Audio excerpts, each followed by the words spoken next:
Siamo qui presso la Banca Prealpi di Tarzo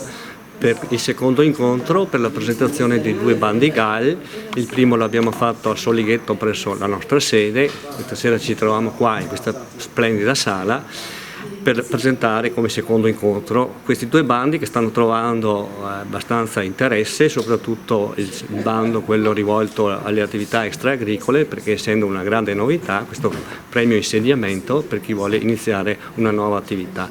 Come sempre dimostra il GAL di avere dei progetti lungimiranti e che sono adeguati allo sviluppo del territorio, un territorio che cambia, che si sta trasformando attraverso la nuova forma turistica, grazie anche al riconoscimento UNESCO, e noi pensiamo con questi nuovi fondi di poter dare un incremento ai servizi necessari a questo territorio. Questo è il secondo di 3 incontri di presentazione dei primi 2 bandi che il GAL Altamarca ha aperto il 28 giugno scorso per dare attuazione al nuovo programma di sviluppo locale AMA, che è stato approvato a fine dicembre dalla Regione, che porterà sul territorio 3.700.000 euro per il periodo 2023-2027. Questi sono incontri operativi, quindi puntano a spiegare come concretamente si fanno le domande di contributo, tanto è vero che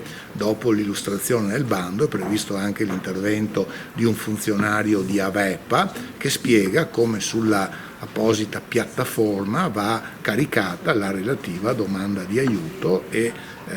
fa vedere concretamente cosa appunto bisogna fare. Ecco, la grossa novità di questi 2 bandi, diciamo, è la novità assoluta del premio insediamento per chi ha aperto da poco, da meno di 6 mesi, o aprirà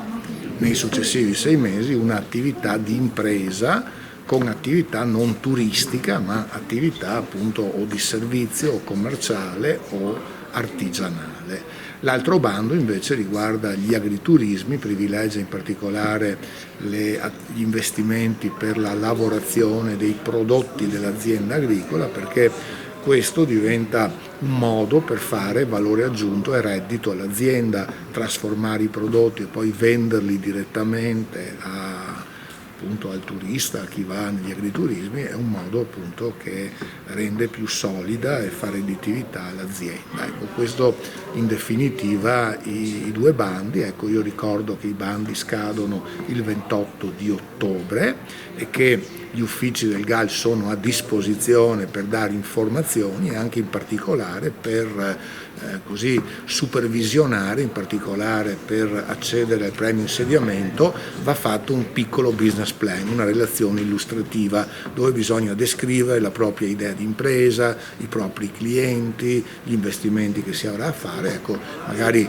chi non ha dimestichezza, visto che possono accedere anche delle semplici persone fisiche, ecco, il GAL può dare anche in particolare su questo particolare documento, ecco, un aiuto. Con piacere questa sera qui a Tarzo ospitiamo questa serata promossa dal GAL per far conoscere alle aziende agricole, alle attività, quelli che sono i nuovi bandi che usciranno a breve proprio per il nostro territorio, quindi nuove risorse per diversificare le aziende, ma soprattutto nuove opportunità per chi vorrà aprire un'impresa nel settore agricolo, nel settore turistico. Quindi fa piacere vedere questa sera tanta gente qui a Tarzo e un grazie ancora al GAL per questa promozione e divulgazione di questi nuovi bandi che sicuramente saranno un volano e un aiuto per il territorio e per i cittadini che in queste terre ci vivono e ci lavorano. Nel comune di Tarzo, come in tutta la core zone UNESCO, si sta verificando un grande sviluppo.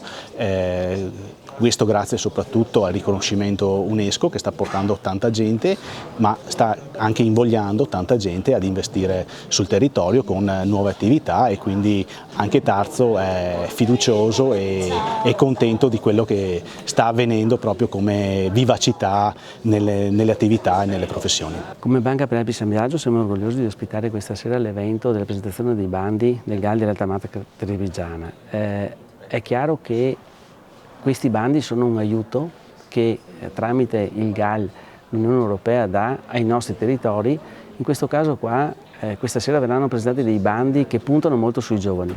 i giovani non solo sull'agricoltura ma anche sul commercio, sul turismo, sull'artigianato. Quindi ben vengano queste iniziative e speriamo che effettivamente il nostro territorio possa usufruire di questi finanziamenti, ma soprattutto che possano partire nuove attività, perché abbiamo un territorio che ha bisogno dei giovani per sopravvivere.